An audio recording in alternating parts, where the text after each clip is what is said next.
Capítulo 1. Uma visão geral da assistência aos novos convertidos. Parte 1.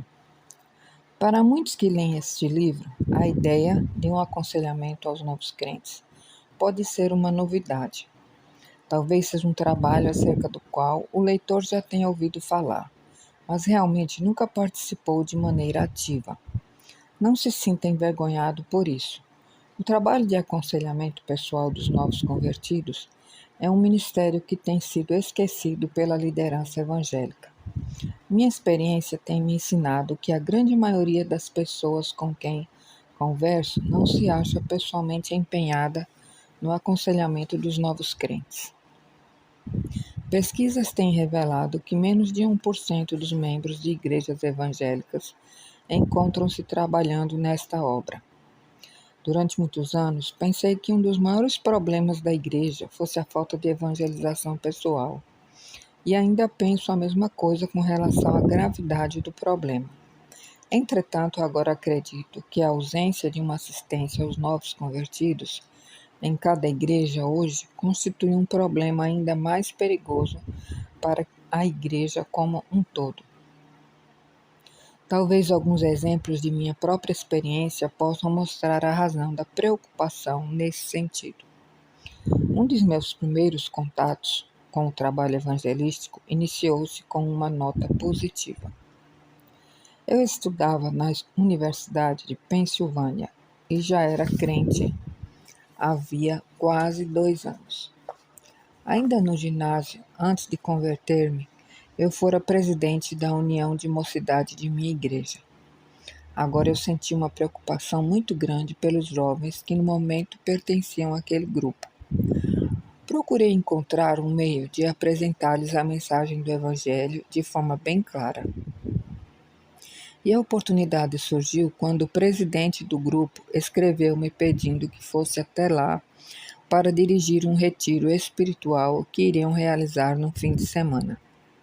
Foi uma resposta de oração e, com a ajuda de vários amigos, pus-me a fazer o planejamento para o retiro. Afinal, chegou o dia da reunião e o Espírito de Deus operou poderosamente em nosso meio. Somente uma pessoa em todo o grupo não atendeu ao apelo do Evangelho. Voltei para a faculdade exultando no Senhor. Contudo, não demorou muito para que eu começasse a ter sérias dúvidas quanto ao sucesso do retiro. O presidente escreveu-me falando acerca dos inúmeros problemas que haviam surgido. Vários daqueles jovens que tinham feito sua entrega pessoal a Cristo não estavam mais frequentando as reuniões. Com o decorrer do tempo, quase todos aparentemente esqueceram-se da decisão que haviam tomado. Senti-me totalmente incapaz de solucionar o problema. Naquela ocasião, eu ainda não percebera o importante papel que um trabalho de aconselhamento pessoal poderia ter desempenhado na conservação dos frutos colhidos no retiro. Mas essa experiência me despertou para tentar descobrir o que fazer para manter os frutos de evangelização. Ocorreu também um outro fato que me revelou a necessidade de um trabalho de aconselhamento mais profundo para o novo crente. Foi numa campanha evangelística em que se fazia a projeção de um filme. No final deste, seria feito um apelo. Eu atuava como diretor dos conselheiros. Minha função era orientar obreiros voluntários que iriam fazer o aconselhamento das pessoas que fossem à frente. A instrução que dei aos conselheiros foi puramente de natureza evangelística, sem nenhuma atenção ao aspecto do crescimento do novo convertido. Confesso isso para vergonha minha. Os resultados, na semana em que o filme foi mostrado, foram surpreendentes. Quase 1.000 pessoas foram à frente, desejando a solução de seus problemas e necessidades. Uns 6 meses depois, senti-me muito preocupado em saber o que ficara de positivo de nosso trabalho. Embora o fator comunicação nos limitasse um pouco, foi possível descobrir que haviam poucos frutos daquele esforço. Dentre os 1.000 que se decidiram, consegui obter relatos sobre menos de 2 dúzias deles que haviam que ainda perseveravam em sua decisão. Não estou narrando esse fato para criticar o trabalho de evangelização feito por meio de filmes. Aliás, eu o considero uma forma altamente eficaz de pregação do Evangelho. O que eu estou querendo demonstrar é que, a menos que haja um bom interesse pelo aconselhamento pessoal pós-conversão, teremos poucos frutos duradouros para provar nossos esforços. Qual a importância de um programa de aconselhamento dos novos crentes para a conservação dos frutos do trabalho de evangelização? Deixe-me dar um outro exemplo. Uma igreja fortemente evangelística, cujo ministério conheço bem, possui uma interessante experiência sobre a importância do aconselhamento para a permanência dos frutos. Examinando os livros de registros da igreja nos últimos 10 anos, descobriu-se que nesse período houve aproximadamente 600 decisões por Cristo. Estas resultaram de diversos tipos de trabalho: retiro de jovens, série de conferências semanais, cultos evangelísticos, evangelização pessoal, etc. A estatística das profissões de fé proveniente de uma análise do crescimento do rol de membros no mesmo período indicava menos de 100 pessoas. Portanto, ao que parece, somente 1 em cada 6 decididos permaneceu firme. É certo que esses dados não levaram em conta que talvez alguns já fossem membros de lá quando foram salvos, e que outros tivessem permanecido firmes no Senhor, mas ligados a outra igreja. Apesar disso, podemos afirmar com segurança que, se pudéssemos obter informações exatas com respeito a esses outros decididos, ainda assim, a proporção de 1 em 6 não se alteraria muito. A razão por que escolhi essa igreja como exemplo é que sua liderança resolveu que não poderia mais se contentar com um índice de permanência tão baixo. Alguns dos membros receberam instruções sobre como realizar o aconselhamento pessoal de novos convertidos. Resolveram pôr em prática esses conhecimentos com cada pessoa que atendesse ao apelo nos cultos. Pouco depois, realizou-se uma série de conferências na igreja e, pela primeira vez, procurou-se dar assistência a todos os decididos. Após 6 meses, o índice de permanência era de 5 em 6. O trabalho de aconselhamento realmente fizera muita diferença. Em minha experiência nos últimos anos, eu poderia enumerar muitos outros exemplos de como a evangelização fica limitada sem o trabalho de assistência aos convertidos. Estou convencido de que um trabalho de aconselhamento aos novos crentes, bem planejado, poderia revolucionar os tradicionais índices de crescimento de cada igreja. Creio que não podemos mais justificar o fato de alguns não continuarem a crescer em Cristo, com a desculpa de que são sementes que caíram em, entre aspas, solo rochoso. Ver a parábola do semeador em Mateus 13. Não há dúvida de que alguns que não continuam a crescer no Senhor são produto de um solo ruim. Contudo, não vejo nesse texto nenhuma palavra que defenda a ideia de que o índice de permanência deva ser de 1 em 6. Nossa experiência tem revelado um índice mais elevado resultante de um eficiente trabalho de aconselhamento dos novos convertidos. Acredito que a necessidade é tão premente que não podemos mais ser complacentes com tão ínfimos resultados na obra de evangelização. O que é a assistência aos novos convertidos?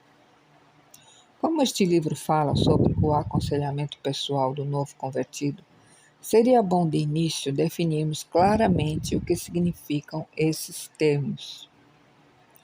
Como não posso estar familiarizado com a formação de cada leitor, nem com os significados que ele dá a cada palavra, será necessário estabelecermos um terreno comum nessa questão de definições. Dentro dos objetivos deste livro, a assistência aos novos crentes é definida do seguinte modo: a assistência aos novos convertidos é um trabalho espiritual pelo qual o novo crente se firma na fé. Essa definição é geralmente aceita pela maioria dos crentes que consultei. Os versículos seguintes comprovam a importância que a Bíblia dá à edificação dos salvos na fé,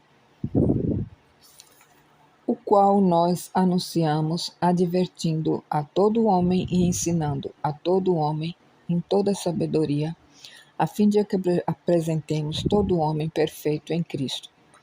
Para isso é que eu também me afadigo, esforçando-me o mais possível, segundo a sua eficácia que opera eficientemente em mim. Colossenses 1, versículos 28 e 29.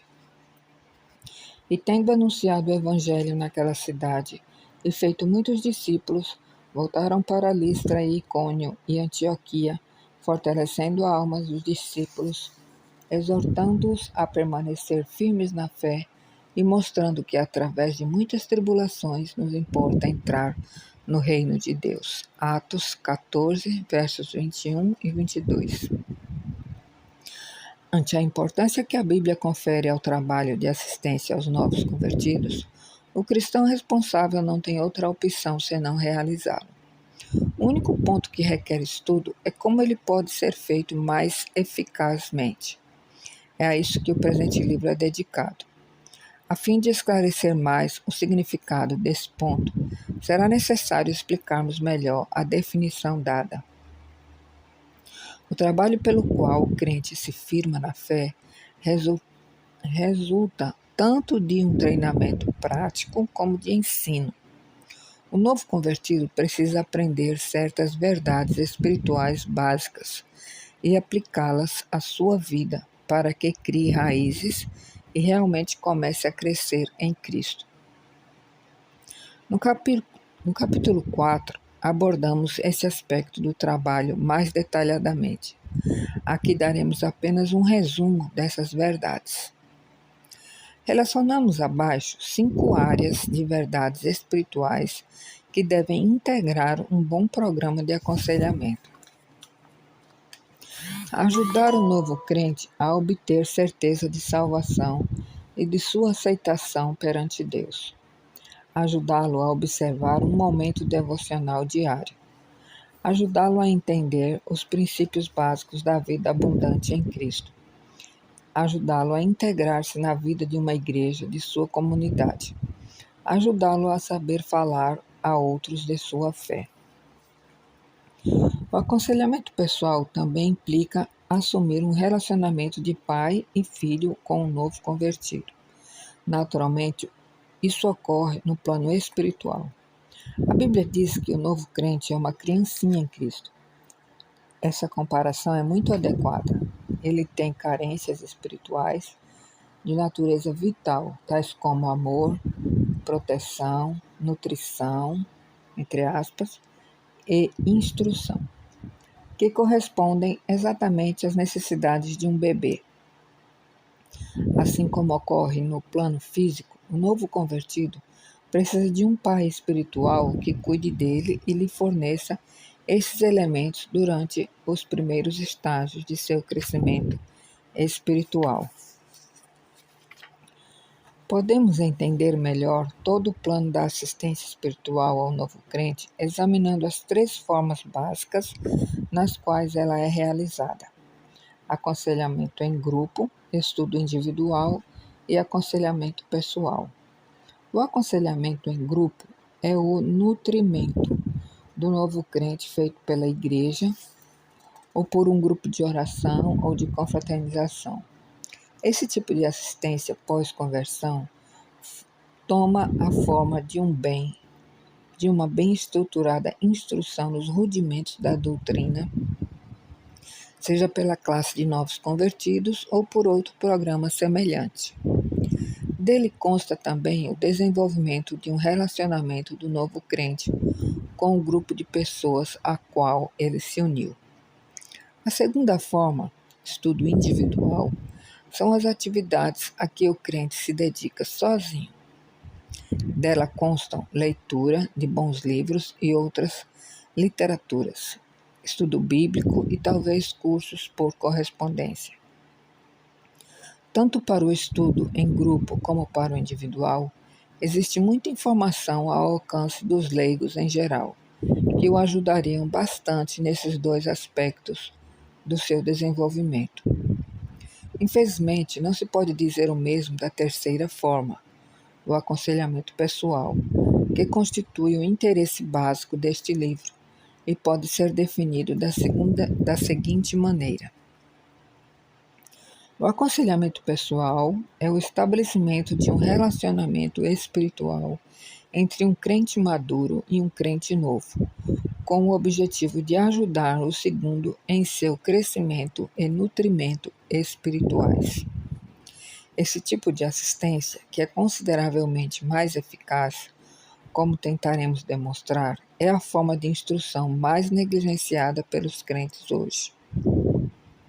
Minha experiência tem me ensinado que há duas causas principais para essa falta de atuação no aconselhamento pessoal. Primeiramente, muitos crentes não sabem com clareza o que precisam fazer para ajudar um novo convertido a firmar-se na fé. Alguns podem até ter uma ideia do que devem dizer, mas não sabem ao certo como dizê-lo. Disso resulta grande parte da falha.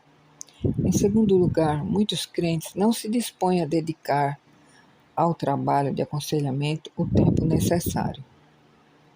Como veremos mais adiante, o tempo exigido pelo aconselhamento pessoal é bem considerável, embora existam por parte dos crentes outras razões para a não realização do trabalho pessoal. Mencionaremos apenas essas duas.